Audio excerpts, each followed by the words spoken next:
موږ هغه دین منو چې د خدای دی د نبي دی د ملا هغه نه منو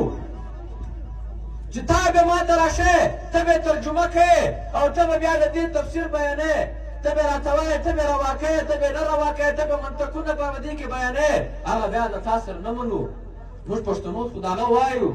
د دې 50 کاله راشي پښتنو ته وایو چې قرآن په ترجمه وایسي حدیثونه په ترجمه وایسي هم به آخرت ښایسته وي هم به دا ژوند ښایسته وي وروره که ته په ړندو سترګو باندې په دې ویره باندې وې چې بس یاره په دې کارو کار مه لره ولې په دې کار مه لره یو سړی ما په غلطه بیایي یو سړی ما هغه په چم د اسلام په خلاف بیایي زه په دې څه کار ونه لرم زه هغه سړي ته څنګه مخ نه ور واړومه چې الله تعالی وایي چې وروره چې چا غلا وکړه لاسونه به ځین پرې کوي سزا یې دا ده دوی غلا کوي دوی سبا ماته راځي د خدای نظام له خبره ماته کوي دا ته غلې کمیشنان خورې ډاکې وې اکربا پروری کوې د ظالم خلاف نه درجې